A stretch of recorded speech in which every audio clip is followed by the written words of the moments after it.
Hello, salut tout le monde. J'espère que vous allez bien. Je suis super contente de vous retrouver. Aujourd'hui, dans ce live, on va parler d'amour et de business dans la même phrase. Oui, vous avez bien entendu. Avant de démarrer, dites-moi si vous nous entendez bien parce que là, on est partout. On a arrosé Internet. On est sur LinkedIn, sur Facebook, sur YouTube, sur Instagram. Normalement, c'est qu'Instagram, vous nous recevez. Oui, Instagram s'est lancé aussi.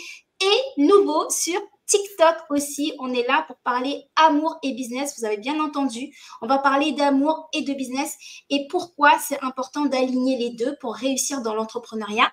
Donc, on est là ensemble. Est-ce que sur LinkedIn, vous nous recevez? Normalement, sur LinkedIn, c'est lancé. LinkedIn, est-ce que vous êtes là? Est-ce que vous nous recevez? Dites-moi. Je regarde un petit peu si le live est bien lancé sur LinkedIn parce que c'est la plateforme principale. Yes, normalement, on est lancé. Dites-moi dans le chat si vous nous recevez. C'est bon, c'est lancé. Normalement, c'est lancé sur LinkedIn. C'est lancé sur... Ouais. Oh, bah dis donc, vous êtes trop fort sur TikTok parce que c'est là que ça réagit le plus. Déjà, on a déjà une dizaine de participants sur TikTok. On va parler d'amour et de business. Donc, je vais vous partager mon écran parce que là, je vois que vous ne voyez pas encore... le bon format. Attendez tout de suite. Hop, je vous mets ça là. Et sur LinkedIn, si vous êtes là, faites-nous des coucous dans le chat. Tac. Voilà. Hop. Yes. Là, normalement, vous allez pouvoir suivre TikTok, vous allez pouvoir suivre le live directement de LinkedIn. OK. Hop. Et puis, je me remets là. Ouais, là, vous voyez bien, l'événement commence bientôt. Donc, il y a un petit temps, je vois qu'il y a vraiment un genre de décalage parce que là, c'est dit que l'événement va démarrer alors que pour nous, on est déjà en ligne. Donc, Hélène, oui, Hélène, tu es là, tu nous reçois, génial. Très bien. Donc, normalement, vous nous recevez avec un petit temps de décalage. Ce n'est pas grave, c'est la technologie, mais elle est magique, la technologie, parce qu'elle nous permet d'être connectés sur plusieurs plateformes et de pouvoir vous parler d'amour et de business. On a démarré avec quelques minutes de retard justement pour mettre en place toutes ces techniques, mais vous êtes bien là et c'est super. Donc, on démarre tout de suite. Vous voyez le live sur LinkedIn, vous voyez le live sur Facebook, vous voyez le live sur Instagram, partout, sur YouTube. Je suis en compagnie aujourd'hui de mon ami, ma coach.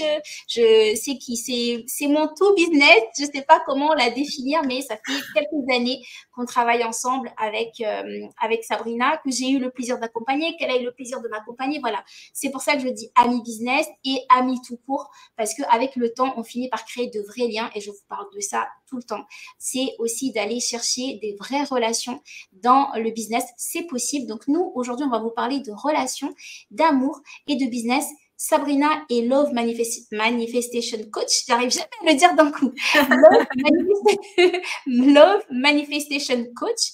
Ouais. Et elle accompagne les entrepreneurs successful à équilibrer leur vie personnelle et leur vie professionnelle. On peut réussir dans l'entrepreneuriat et pas forcément réussir en amour. On va réussir à trouver la bonne personne. Et c'est là où Sabrina intervient. Et c'est là où on va parler d'amour et de business aujourd'hui. Donc, c'est parti. Tiens, le mic. Je te passe le mic.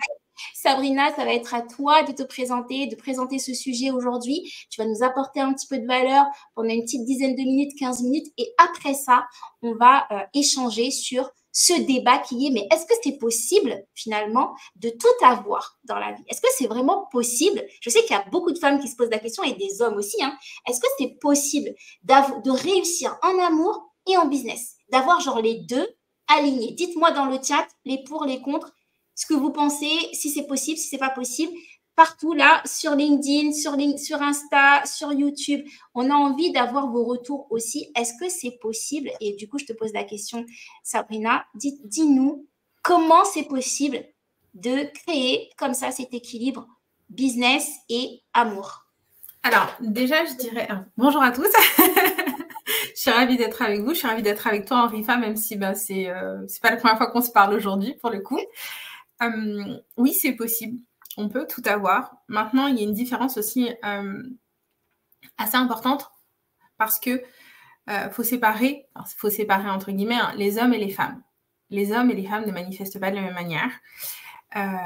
Ce sera, et de toute façon, on le voit de manière générale hein, dans l'entrepreneuriat ou même dans la réussite, au niveau de la réussite perso et pro, il y a quand même un gap entre la façon dont les hommes gèrent la situation et la façon dont les femmes gèrent la situation. Et quand je dis gère, c'est que oui, on peut tout avoir, les hommes comme les femmes. Simplement, pour une femme, ce sera différent parce que on peut tout avoir, mais pas de la même manière ni en même temps. Yes. Et c'est là où, en fait, c'est intéressant, c'est que ça ne veut pas dire je dois choisir entre l'amour et le business, mais surtout, je dois apprendre à jouer et équilibrer mon énergie. Mais ça, on va en parler dans les slides, c'est indiqué. Donc, on va pouvoir commencer. Yes. Donc, aujourd'hui, c'est une invitation à incarner pleinement notre vision. Et ça, c'est important, cette notion de vision, notre pouvoir personnel, notre puissance. Et c'est surtout, on en a déjà parlé ensemble, c'est la réussite sans concession. C'est l'amour et le business. Le business et l'amour. Et non pas où. C'est et, c'est pas où.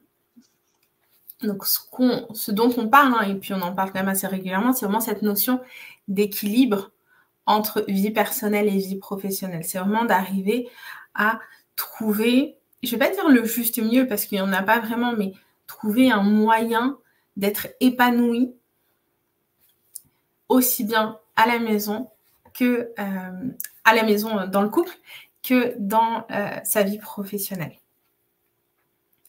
Donc, qui je suis Sabrina Boussaïd, je suis Love and Manifestation Coach, c'est comme ça que tu m'as présenté. Je suis surtout une experte en self-concept, donc en identité, identité, ouais, on va dire comme ça. J'accompagne aussi beaucoup sur l'énergie féminine. Je suis dans l'accompagnement depuis 2017 à peu près. Et j'ai accompagné aussi bien sur le love et business que juste sur le love.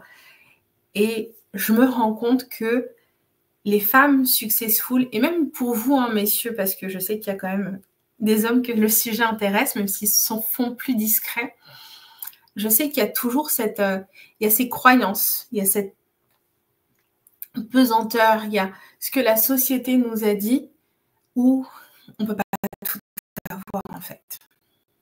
Et ça, c'est un mensonge. Si c'est possible pour certaines personnes, c'est que c'est possible pour tout le monde. La différence entre eux et, on va dire, nous, je vais mettre dans le panier, c'est les croyances. Yes. C'est tout simplement les croyances. Yes, tu as parlé de manifestation, c'est un terme qu'on entend beaucoup en ce moment. Oui. Le fait d'aller chercher à manifester. Il y a un temps, c'était la loi d'attraction. Maintenant, c'est plus la manifestation. On a compris qu'il y a une différence entre les deux. Et en fait, toi, ce que tu prônes aujourd'hui, c'est qu'en fait, c'est possible, finalement, d'avoir, en tout cas, tout ce qu'on désire, dans le sens où on mérite d'avoir à la fois la réussite professionnelle et la réussite amoureuse. C'est pas l'un ou l'autre. C'est pas je développe ma vie personnelle, j'ai ma famille et en même temps, je dois sacrifier ma carrière. Non, non, c'est possible, surtout pour nous les femmes, effectivement pour vous messieurs aussi, mais aussi pour nous les femmes. Et pour moi, c'est important d'insister sur, pour nous les femmes, c'est possible aussi d'avoir, de pouvoir créer son équilibre. Moi, j'appelle ça, je dis l'écologie personnelle, donc de créer son écologie personnelle et sa réussite professionnelle. Et donc, toi, Sabrina, tu accompagnes sur ça, tu aides surtout les entrepreneurs parce que des coachs love, entre guillemets, c'est pas ce qui manque sur le marché, mais moi, c'est en te rencontrant que j'ai rencontré une coach aussi qui s'intéresse aux entrepreneurs, qui s'intéresse à la vie amoureuse des entrepreneurs. Quand on est entre entrepreneurs, on va souvent parler business, on va souvent parler stratégie, marketing, communication, réseaux sociaux, et on parle pas vraiment de notre vie privée, alors qu'on ne peut pas se développer sans cette partie-là. Et je trouve intéressant aujourd'hui de finalement dire, on peut en parler aussi en tant qu'entrepreneur. Je connais énormément d'entrepreneurs qui sont soit célibataires, soit parents solo, parce qu'à un moment, on n'arrive plus à équilibrer. On rencontre une personne à un instant T de sa vie, on évolue dans sa carrière, on devient entrepreneur, l'autre reste salarié, parfois, ça peut créer des distances. Et du coup, toi, Sabrina, tu accompagnes sur justement comment équilibrer ça et pas forcément peut-être se séparer quand on s'aime encore, mais qu'on n'a pas trouvé la bonne équation pour s'aligner et pour bien se comprendre et comprendre les ambitions de l'un et de l'autre. Du coup, en quoi consiste ton accompagnement, mais surtout, comment est-ce qu'on fait pour équilibrer sa vie privée et sa vie pro? En fait, si vous avez c'est ce que j'ai dit au début, c'est qu'on est vraiment sur le self-concept, on est vraiment sur l'identité. Et tu l'as mentionné, c'est-à-dire que parfois on rencontre quelqu'un, on est tous les deux salariés et tout va bien, et puis on a un désir d'entreprendre. Et en fait, il y a une nouvelle identité qui naît de ça. On avait l'identité salariée et on a dorénavant l'identité entrepreneur. Et bien souvent, quand on se lance dans le business, ça, c'est parce qu'on est passionné, c'est parce qu'on a une idée. Et en fait, c'est plus juste moi plus la personne, c'est moi plus la personne plus le business. Yes. Le business, c'est limite une nouvelle entité dans le couple. Et cette entité-là, elle est à prendre en considération. Et bien souvent, ce qui va manquer, c'est la communication.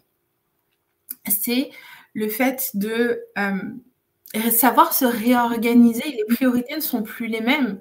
Et c'est comment faire de la place à l'autre, alors qu'il y a le business qui prend déjà tellement de place. Et quand on est entrepreneur et qu'on est célibataire, c'est « Ok, le business prend toute cette place. » Oui, mais c'est comment je fais de la place pour quelqu'un d'autre aussi.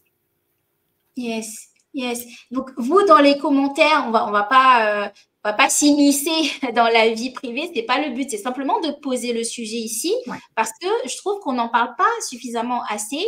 Et pour moi, comme vous savez que je parle souvent de relations, et je ne fais pas de frontière entre le privé et le pro dans le sens où, quand tu arrives au bureau le matin, imaginons tu es salarié, quand tu arrives au bureau, tu déposes pas ta personne privée devant la porte avant de rentrer. Quand tu rentres dans le bureau, tu rentres avec ta charge émotionnelle dans le bureau. Et c'est pareil dans l'entrepreneuriat. Quand tu arrives devant ton client, tu arrives avec ta charge émotionnelle devant ton client et tu essayes de masquer, tu portes un masque pour essayer de prendre la casquette de l'expert et de l'entrepreneur, mais tu arrives dans ton non-verbal, tu transpires ta charge émotionnelle. Et le fait d'en parler, de mettre des mots, de savoir qu'on peut en discuter aussi maintenant avec des professionnels comme Sabrina, moi, je trouve ça rassurant dans la vie d'un entrepreneur de se dire qu'à un moment donné, on peut décider d'aller discuter avec une personne comme Sabrina quand on se pose des questions aussi sur sa partie privée. Parce que investir sur soi, c'est dans toutes les dimensions. C'est pas forcément que dans le côté business. Et aujourd'hui, on est là pour parler de ça, donc sans tabou, hein, pour ma part. Hein. On peut y aller. Vous pouvez poser des questions dans le chat. L'idée, c'est vraiment, voilà, d'ouvrir la parole, d'ouvrir la voie sur ce sujet qui est comment trouver l'amour quand on réussit dans l'entrepreneuriat ou comment, quand on se lance dans l'entrepreneuriat, se dire qu'on ne va pas forcément sacrifier sa vie privée, sa vie amoureuse pour le business. Comment est-ce qu'on peut vraiment mener les deux de front? Moi, je trouve ça hyper intéressant comme sujet. Donc, si vous aussi, dites-le nous dans le chat. Et puis, on commence la discussion. Et puis, tu nous as préparé une petite présentation. Allons-y gaiement. Yes. Alors, pourquoi amour et business? En fait, quand je réfléchissais à la présentation, je me suis vraiment dit que, tu vois, tu avais marqué que le succès pro et perso dépendait de notre capacité à aimer. Et tu vois, je l'ai ajusté à aimer et à être aimé. Parce qu'il y a aussi de ça, en fait, dans le business, c'est apporter de la valeur. On cherche une forme de reconnaissance. Donc, entre guillemets, on cherche à être aimé par nos clients. On cherche à être aimé par notre communauté. On cherche à apporter de la valeur, à transmettre quelque chose, à créer du lien. Et en fait, c'est la même chose que ce soit dans le business ou dans notre vie amoureuse. On veut donner de l'amour et en recevoir. On veut apporter de la valeur et recevoir en retour. Et ces derniers temps... Pardon? Non, je pose la question si ça leur parle aussi dans le chat. En tout cas, sur TikTok, on est une trentaine maintenant. Donc, ça monte. Sur LinkedIn, je vois pas le nom parce qu'il y a un bug, mais je sais que vous êtes là, vous avez commenté. Et effectivement, tu soulèves un point, Sabrina, c'est la capacité à être aimé. On connecte pas assez à ça. On a envie d'être aimé, mais est-ce qu'on est capable d'être aimé de recevoir. Capacité de recevoir. Super. La capacité à recevoir. Et ça, c'est quelque chose qu'on va souvent retrouver, y compris dans le business. C'est des entrepreneurs qui font énormément, et je parle de ces messieurs comme mesdames, c'est des entrepreneurs qui font énormément, mais il n'y a pas de retour. En fait, c'est la capacité à recevoir qu'il n'y a pas. Je vais faire énormément, mais moi, je n'ai pas de feedback. Les gens, ils ne sont pas intéressés. Les gens, ils ne répondent pas. En fait, là, on est sur la capacité à donner. Je donne beaucoup, beaucoup, beaucoup, beaucoup, mais moi, je ne reçois rien. Et ça, c'est des choses qu'on va retrouver et qui, en général, sont... Il y a un lien de corrélation entre la capacité à recevoir au niveau privé et au niveau professionnel. Après, c'est pas pour tout le monde. Il y a des gens qui vont être très forts dans un domaine et pas dans l'autre, parce qu'on leur a expliqué que, par exemple, et c'est des choses que moi-même j'ai entendues, on peut pas tout avoir. Ouais. Si tu es heureux au niveau professionnel, tu seras malheureux en amour. Si tu es heureuse en amour, c'est que tu dois sacrifier, entre guillemets, surtout si tu es une femme, ta vie professionnelle. À l'époque où j'étais salariée, il y a quelques années de ça, après la naissance de ma fille, quand j'ai repris le travail, pour moi, c'était compliqué parce que ça ne m'intéressait plus, en fait, tout simplement, ce que je faisais. Ça ne m'intéressait vraiment, vraiment plus du tout. Mon poste avait changé pendant mon congé mat. Et du coup, j'ai été voir le manager en me disant « Ok, je veux évoluer ». Il m'a regardé en me disant « Mais tu reviens de congé mat ?» Mais justement, si je dois laisser mon bébé toute seule et que c'est quelqu'un d'autre que moi qui l'élève, faut que moi, ce que je fais, ait suffisamment de valeur et soit suffisamment intéressant, impactant, motivant pour que j'accepte de la laisser. Yes. Et ça, c'était quelque chose qui était très, très fort chez moi. C'était si je dois laisser ma fille, c'est que ce que je vais faire est suffisamment passionnant. Et bien souvent, en plus de ça, quand on est une femme, on a tendance à nous mettre un peu dans des placards. Oh, tu viens d'avoir un bébé, bon, ben, t'as plus envie d'évoluer, t'as plus envie de... t'as plus envie de prendre de responsabilités, tout ça, tout ça, tout ça. C'est pas parce que j'ai eu un bébé qu'en fait, j'ai disparu en tant qu'être humain. Je suis plus juste une maman. Je ne suis pas juste une maman. Je suis une maman, je suis une femme, je suis beaucoup de choses, en fait. Yes. Et ça, cette capacité... Ah, pardon. Oui, vas-y. Non, pas de souci. La capacité à recevoir, moi, j'ai mis du temps et je crois qu'on a commencé à le travailler avec toi. Donc, je t'ai connue, j'avais plus de 30 ans déjà. Donc, c'est dire que c'est venu dans le temps et c'est aussi dire que finalement, on ne nous apprend pas ça. On ne nous apprend pas ça ni à la maison, ni à l'école, à juste apprendre à recevoir. On nous apprend à donner, on nous apprend à être généreux, on nous apprend à partager, mais on ne nous apprend pas à recevoir, à accueillir et à s'autoriser aussi à demander. Parce que ça, je trouve que, tu vois, le courage d'aller... Mais combien de femmes reviennent de congé maternité et demandent une augmentation alors que, comme tu disais, en fait, ça devrait être la norme. Mais quand on revient de congé maternité, on a plus tendance comment dire, pas faire de vagues. Alors que non. Et tu vois, moi, je n'ai pas fait de vagues comme, je pense, la majorité des femmes. Et malgré ça, on m'a quand même mise au placard. Donc, je pense qu'il y a un vrai sujet là-dessus. Mais du coup, quel serait le tips que tu pourrais donner aujourd'hui à toutes les femmes et les hommes qui nous regardent par quoi on commence quand on conscientise le fait d'accepter de recevoir? Parce que c'est vrai que pour trouver l'amour, finalement, c'est aussi se connecter à notre capacité à recevoir. Mais par quoi on commence? C'est quoi le premier pas qui va se dire, OK, c'est bon, là, je suis dans un processus de j'apprends à accepter, j'apprends à accueillir. Le self-love, l'amour de soi. Yes. Oui, mais comment... L'amour de soi, c'est... Alors, de l'amour, les gens, dites-moi dans le chat, c'est quoi le self-love pour vous? C'est quoi moi, je comprends l'amour de soi, mais je suis quelqu'un de très...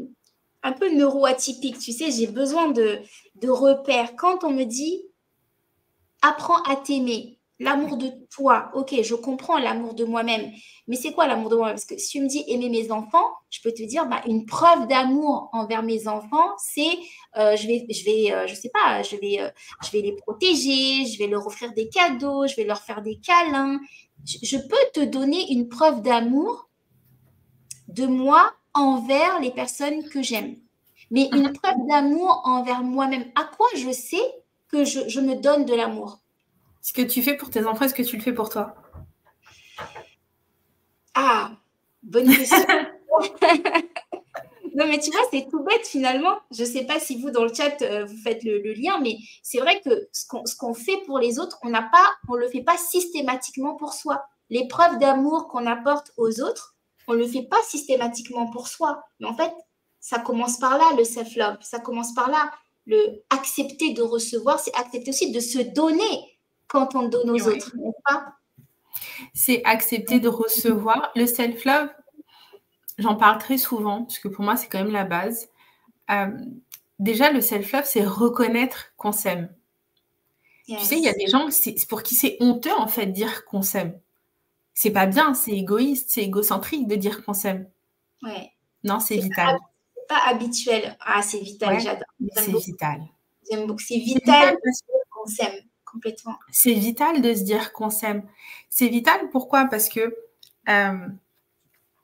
pour le coup, tu veux ce qu'il y a de mieux pour les gens qui t'aiment. On est d'accord? Tout à fait. Mais si tu t'aimes pas, tu veux pas ce qu'il y a de mieux pour toi.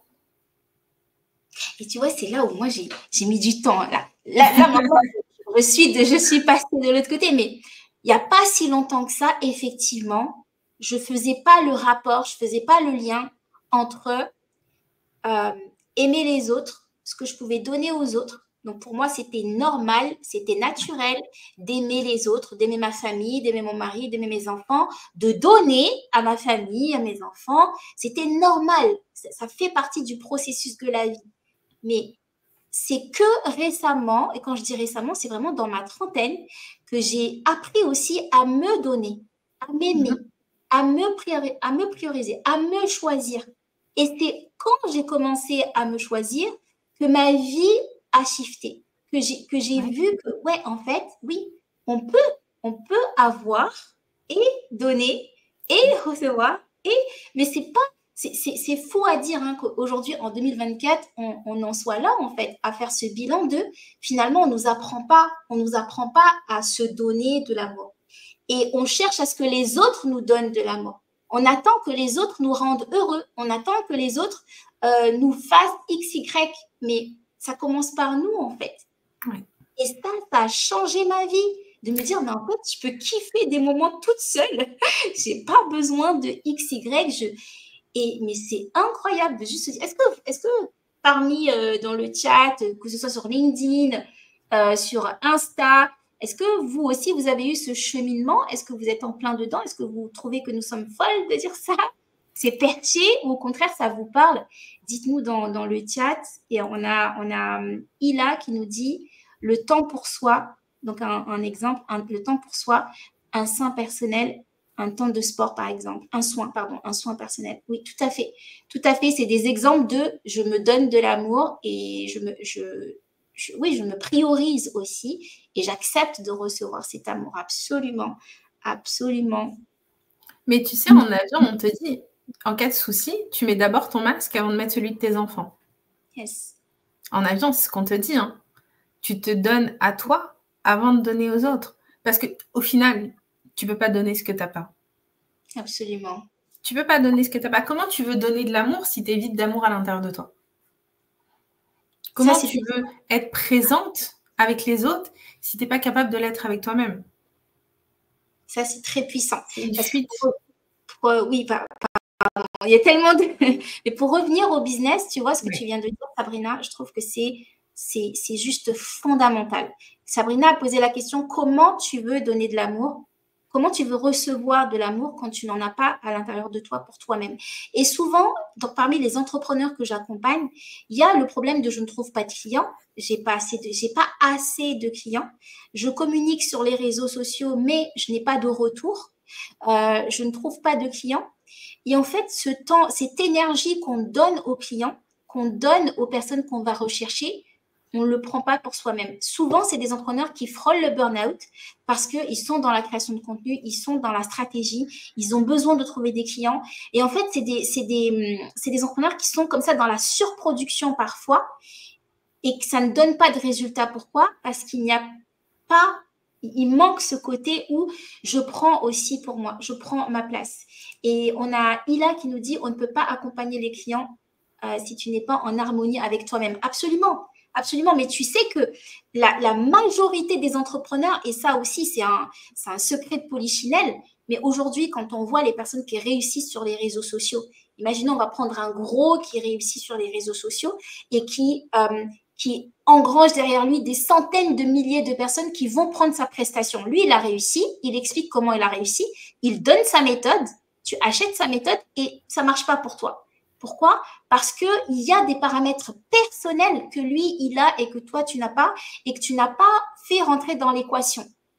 Dans sa réussite, il y a ces paramètres personnels. Il y a ces paramètres personnels. Et donc, ça va être important, vous, entrepreneurs qui nous écoutez, de aussi regarder cette dimension. OK, j'ai mon offre qui est prête, j'ai ma communication qui est prête, j'ai mes contenus qui sont prêts, mais ça ne prend pas. OK, mais est-ce que à l'intérieur de toi, est-ce que le travail sur toi, il est prêt? Est-ce que le travail sur toi, il est prêt? Ouais.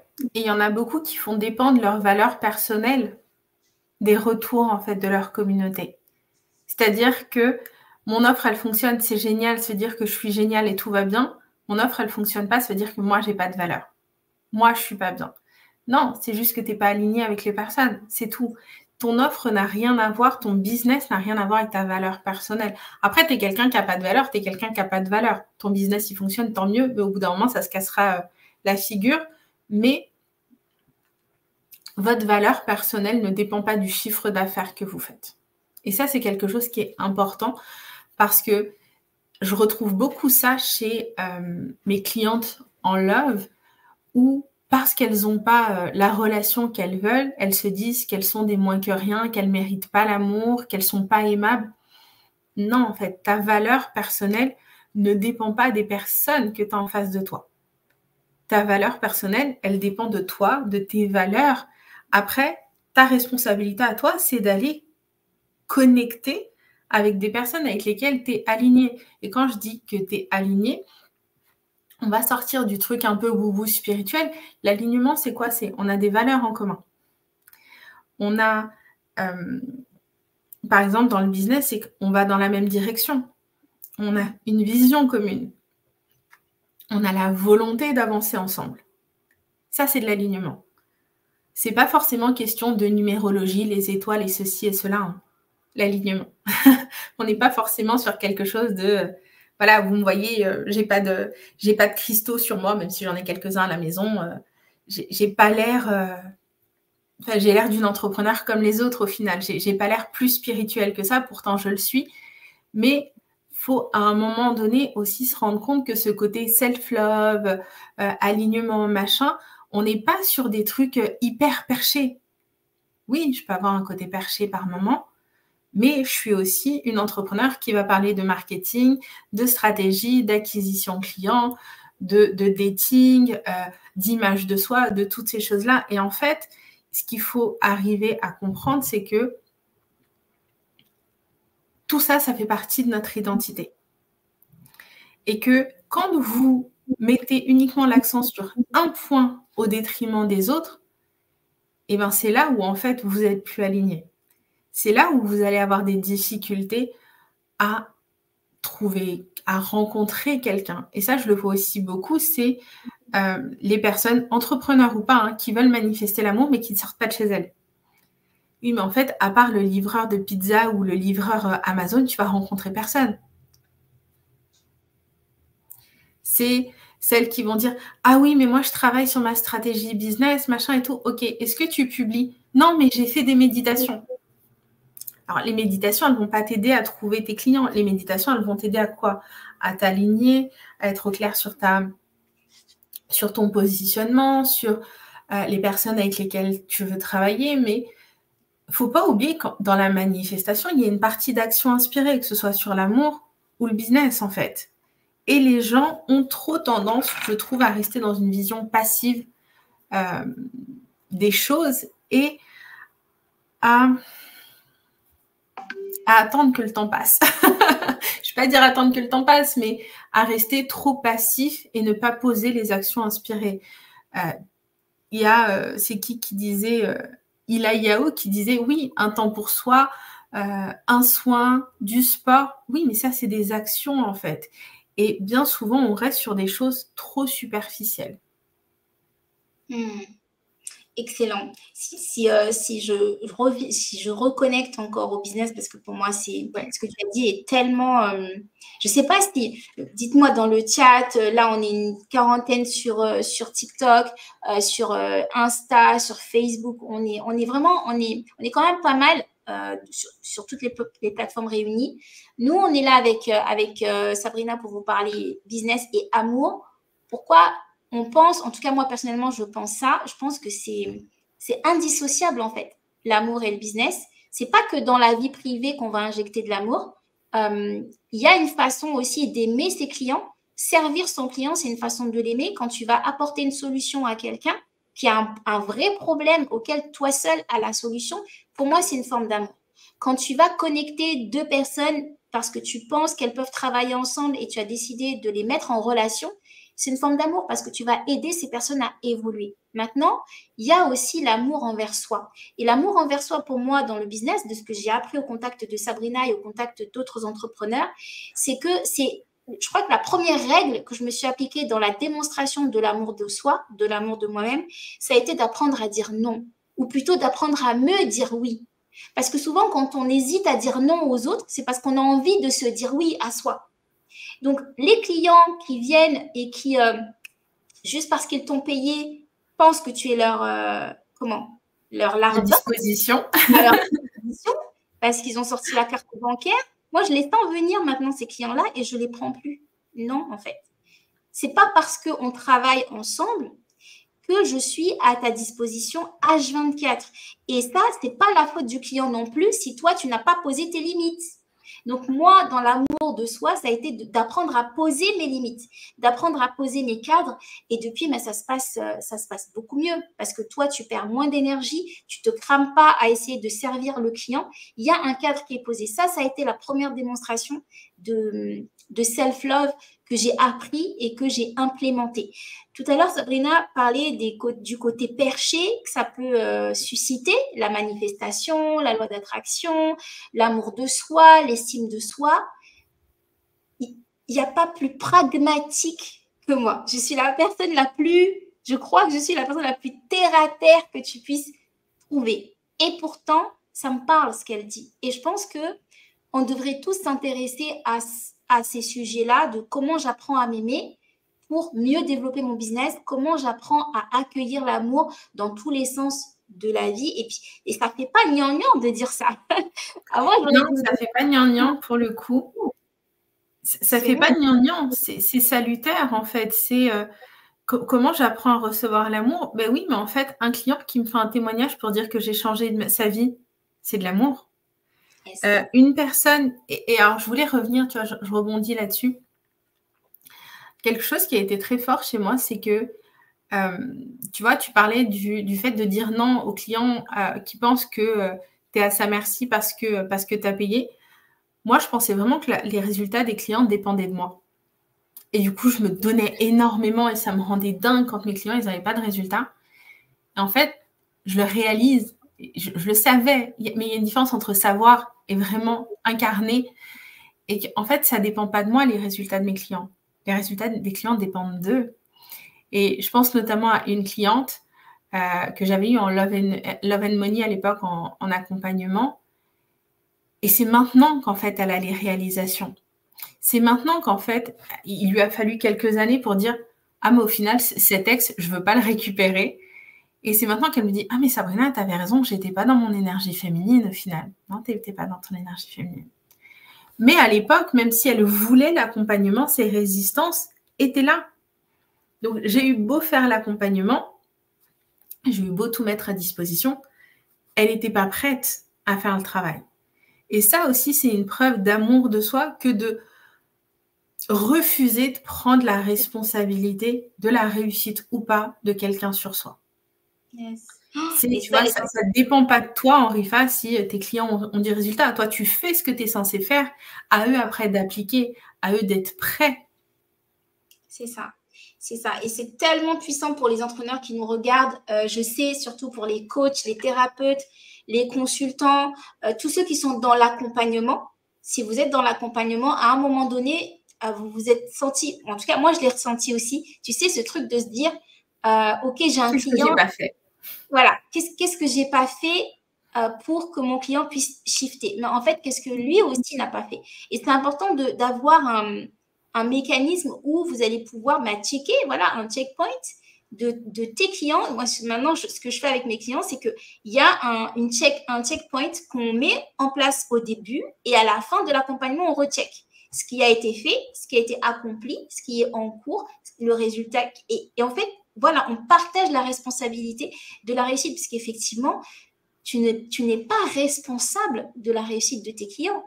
Tu n'es pas et à l'inverse aussi, on ne peut pas s'approprier la réussite de nos clients. C'est leurs actions qui font qu'ils ont leurs résultats. Et ça, je trouve ça très puissant. Et c'est effectivement, à mon sens aussi, une marque d'amour de soi et de l'autre. De vraiment poser ce périmètre.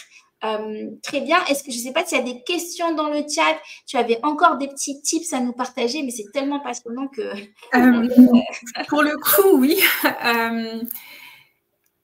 Toujours sur cette thématique-là, et c'est pareil dans l'amour en fait. Vous ne pouvez pas forcer l'autre à évoluer s'il n'est pas prêt. Vous ne pouvez pas prendre la responsabilité de son bonheur ou de son malheur sur vous. C'est pas ça un couple. C'est pas mon devoir est de te rendre heureux et ton devoir est de me rendre heureux. C'est je suis heureuse toute seule, t'es heureux tout seul et viens on partage notre bonheur. C'est ma définition. Quand on me demande c'est quoi ma définition d'un couple, c'est ça en fait. C'est je suis heureuse, je suis pleine d'amour. Je viens combler, guérir mes propres blessures. Et en fait, c'est sur cette base saine que je suis capable de former un couple sain. Parce que je ne suis pas dans la dépendance affective. Et c'est pareil, tu vois, ça se rejoint. Hein. Le fait de travailler sur moi, de prendre ma responsabilité fait que je vais être dans une relation saine avec mes clients. Et c'est pareil en amour, en fait. Yes. Et pareil, dans le business aussi. Ouais, et dans le business aussi, c'est la même chose. Ton client, il a son chemin, tu as ton chemin. Et si tu as un client qui n'est pas aligné avec ton offre, ce n'est pas de ta faute. À partir du moment où toi, tu as mis en place les bonnes stratégies et où tu as suffisamment, tu as trouvé ton positionnement, tu as mis en place les bonnes stratégies, le bon message pour la bonne personne, là, tu as fait ta part. Et ton client, s'il ne reçoit pas ça, ou s'il te demande plus que ce que toi, tu es en mesure de donner, ou ce que toi, ce pourquoi tu t'es lancé dans l'entrepreneuriat, et si tu as des clients devant toi qui te demandent plus que ce pourquoi toi, tu t'es préparé, finalement, là, il n'y a pas d'alignement. Donc, ça va être important de savoir dire non à certains clients pour rester aligné. Et je sais que ça, c'est difficile à entendre pour les entrepreneurs qui démarrent parce qu'ils se disent, non, mais moi, je prends tout le monde. J'ai besoin de clients. Je ne vais pas dire non à des clients. Oui, mais si tu prends un client avec lequel tu n'es pas aligné, tu te dis non à toi. Et à un moment donné, ça te retombe, ça te revient comme un boomerang parce que soit la relation se passe mal avec le client, il est mécontent, ou toi, tu t'es cramé dans la prestation et au bout d'un moment, tu es un peu dégoûté et finalement, tu ne vas pas chercher d'autres clients. Donc, c'est vraiment, je trouve que la notion de l'amour pour soi dans le business, il n'est pas assez abordé et ce live n'est pas assez pour développer tout le sujet. Sabrina, tu as une chaîne aussi YouTube sur laquelle tu partages des tips, des vidéos, des contenus sur ces thématiques-là, de la manifestation, du self-love, du self-concept, un terme que j'aime beaucoup, que j'ai découvert avec toi, mais le self-concept, quoi, c'est l'identité de soi, l'amour de soi, on devrait apprendre ça à la maternelle, s'il vous plaît. Mais non, je l'ai appris à 34 ans avec Sabrina, il n'est jamais trop tard. Donc, peut-être que vous qui nous regardez sur TikTok, vous êtes un peu plus jeunes que nous, eh bien, profitez d'aller découvrir ces notions d'amour de soi parce que dans le business, ça reste important. On n'en parle pas assez, mais si vous voulez développer un business aligné, ça va être à un moment donné important d'ancrer aussi ces notions-là. N'est-ce pas? Ouais, le self-concept, alors pour moi, il y a une différence entre self-love, self-concept et image de soi, enfin self-image. Et les trois sont très importants, les trois se rejoignent, mais là où je mets plus l'emphase quand même sur le self-concept, c'est que le self-concept, c'est ton identité, c'est tes croyances, tes peurs, tes doutes, les histoires que tu te racontes. Et c'est ça, au final, qui va façonner ta vie parce que tu vas voir ta vie, ta réalité, tu vas créer, entre guillemets, ta réalité à partir de ce prisme-là. Donc, pour moi, c'est vrai que c'est là où je mets le plus l'emphase dans mes accompagnements. Que ce soit love ou business, c'est quand même... Parce que ton self-concept, c'est ton identité. Et tu crées ta vie à partir de ton identité. Donc, ton business est un reflet de ton identité. Ta vie amoureuse est un reflet de ton identité. Donc, c'est vrai que le self-concept est pour moi aujourd'hui l'un des piliers de mon accompagnement et de ma façon d'envisager l'accompagnement. Et tu vois, c'est ce que j'ai mis. Le self-concept, c'est un levier pour devenir un leader inspirant. Ben oui, mais si tu n'as pas de vision, comment est-ce que tu veux pouvoir impacter le monde? Comment est-ce que tu veux être un leader sans vision? Mais ta vision, elle commence aussi par la façon dont tu te perçois toi. Si tu as une vision extraordinaire de « je veux impacter le monde, je veux, j'en sais rien, allez, je te prends toi comme exemple, Arifa, je veux aider les gens à connecter, à être de meilleurs, à être meilleurs en relationnel, à savoir comment communiquer avec les autres, à savoir comment créer des connexions, du lien, la vente éthique, ce genre de choses, c'est quand même ta spécialité à toi, mais qu'à côté de ça, tu avais une vision de toi en mode pour me, je suis une petite entrepreneur, personne ne s'intéresse à moi, tu peux pas impacter quand tu es dans cette énergie-là. C'est ça. Et je suis passée par là. Et vraiment, je suis passée par là. Il fut un temps, au tout début, j'étais dans ce que tu décris. C'est que j'avais, selon moi, une grande vision. Donc, je voulais changer le monde, je voulais refaire le monde. Et en même temps, je me voyais toute petite. Je me disais, mais qui je suis pour faire ça? Est-ce que je vais vraiment réussir à réaliser ça? J'avais un syndrome de l'imposture qui était beaucoup plus gros que moi. Et c'est pour ça aussi, pour ceux qui me connaissent depuis un moment, que j'ai mis du temps, quelque part, à trouver ma voie, à trouver ma place, à trouver mon chemin. J'ai mis du temps. Bon, faut être honnête avec soi-même. You Start, les 5 premières années, c'est même pas les 3, c'est vraiment les 5 premières années, ça a été compliqué parce que ça a été compliqué entre moi et moi-même. C'est-à-dire trouver ma place, assumer, m'assumer, et vraiment assumer ma vision pleinement, embrasser ma vision. Ça a été compliqué au début. J'avais cette vision, en fait, j'étais schizo parce que je voulais des choses en grand. Il y avait une dissonance. Et je n'étais pas alignée. Donc, c'est pour ça que, pour moi, c'est important quand on se lance dans l'entrepreneuriat, comme on n'a pas travaillé ça ni à l'école, ni à la maison, de à un moment donné se poser avec soi-même. Et si on ne sait pas le faire tout seul, et c'est difficile de le faire seul, eh bien, de se faire accompagner, d'aller reconnecter vraiment à son self-concept, à son amour de soi, à son identité profonde pour pouvoir impacter et embrasser sa vision. Tu ne peux pas vouloir ça et avoir une petite vision. Je pense aussi aux entrepreneurs que j'accompagne en ce moment. J'en ai beaucoup comme ça qui ont de grandes visions et de petites actions. Si vous m'entendez là. Donc, de grandes visions et de petites actions, c'est parce qu'ils se voient encore petits. Donc, ça ne va pas matcher. À un moment donné, il va falloir soit embrasser la grande vision, soit accepter aussi, accueillir de rester petit et de faire un business à ton échelle. Et c'est OK aussi, à partir du moment où tu es aligné et où tu es épanoui dans ce que tu fais. Yes. Yes. Et du coup, moi, ça me fait, tu vois, je rebondis sur le fait que tu as dit que tu avais l'impression d'être schizophrène. En fait, il y avait une vraie dissonance. Et moi, je me rappelle je me rappelle le moment où je t'ai rencontré, qui était quand même le matchmaking, où moi, je t'ai vu, en fait, c'était au tout début pour moi dans l'entrepreneuriat. Je t'ai vu sur scène, en ça, tu étais là avec ton tailleur rouge et tout. Tu étais impressionnante pour le coup. Pour moi, tu étais vraiment super impressionnante. Et après, en fait, tu es descendue et c'est comme si, tu vois, tu avais... En montant sur scène, tu avais mis ton costume de femme successful, impressionnante et tout. Et en fait, en redescendant sur scène, tu sais, c'est comme si tu t'étais amoindrie, en fait, d'un point de vue énergie. Je dis, waouh! Et ça a été impressionnant.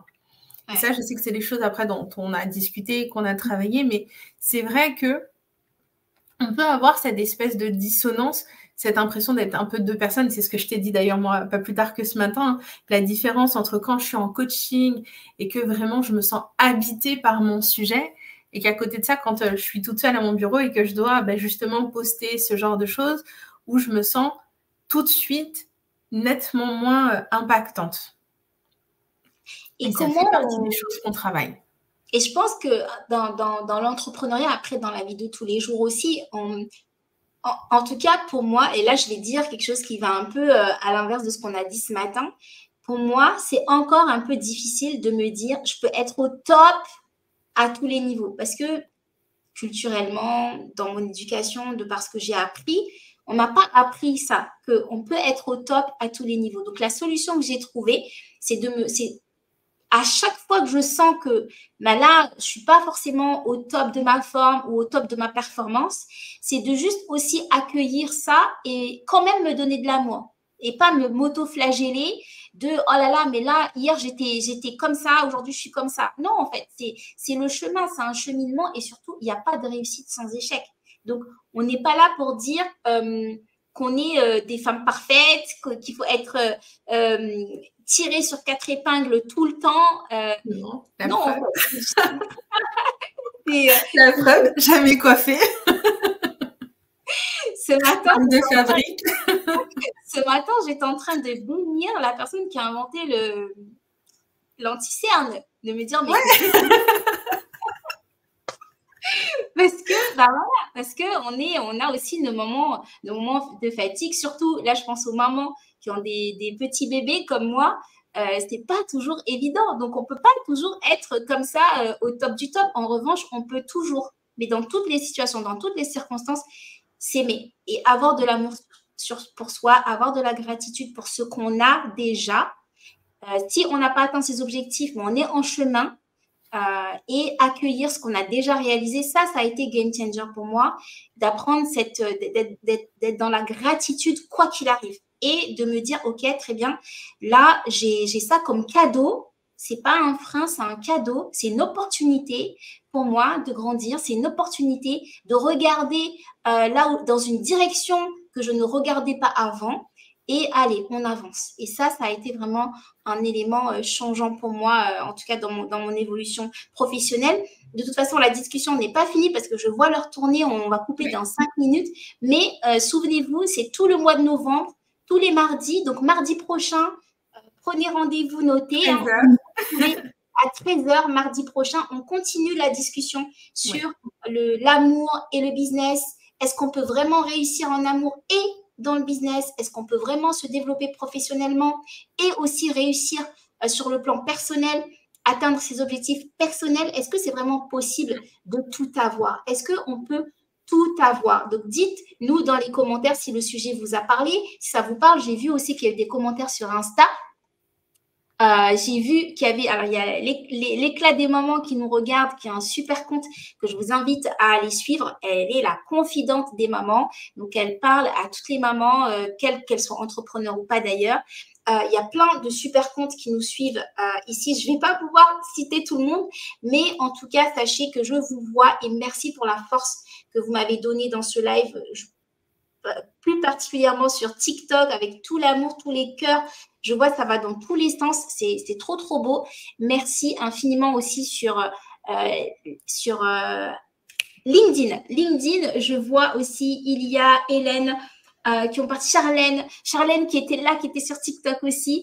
Un grand merci à tous. Et Sabrina, je te laisse clôturer pour se retrouver du coup mardi prochain. Je crois qu'il restait encore des slides à partager, mais la discussion n'est pas finie. Donc ça, c'était assez cool.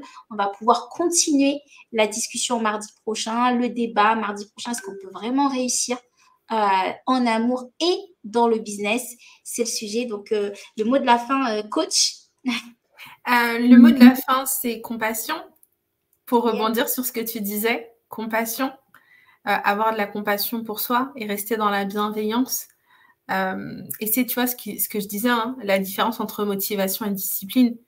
La motivation, c'est ce qui va te donner de l'élan là tout de suite. La discipline, c'est ce qui va te permettre de tenir en fait sur la durée. Et la manifestation, c'est pas un truc je fais une méditation, ça y est, j'ai manifesté. Non, on manifeste tous les jours, 24 heures sur 24, 7 jours sur 7. Et c'est là où après, on fait vraiment cette distinction entre motivation et discipline et où avoir de la compassion pour soi, c'est quand même salutaire parce que c'est ce qui va faire que tu vas pas t'effondrer et que tu vas pas baisser les bras à la moindre petite chute, on va dire comme ça, quand on est fatigué, quand les enfants sont malades, quand le mois s'est pas passé comme on voulait. Et ben c'est ça qui fait la différence entre motivation et discipline. La discipline, c'est qu'on va tenir sur la durée. Yes, yes. Merci Sabrina, merci beaucoup Ilia. Excellente journée à toi aussi Ilia, à tous ceux qui nous ont suivis sur Insta et sur toute la plateforme. La semaine prochaine, on continue la discussion sur ce sujet qui pour moi est juste fondamental. On finit l'année, on va arriver sur une nouvelle année et l'idée c'est d'arriver dans les meilleures dispositions possibles avec le bon mindset, la bonne posture et surtout du self-love à tous les niveaux. Donc, on se retrouve mardi prochain à 13h en compagnie de Sabrina pour parler de l'amour et du business et en quoi c'est important de pouvoir aligner les deux et surtout qu'en fait, c'est possible d'allier les deux dans sa vie personnelle comme professionnelle. Merci à tous, gratitude. Merci Sabrina. Merci à vous. On se dit à très bientôt. Belle journée et prenez soin de vous et de vos business. Ciao, ciao. Ciao.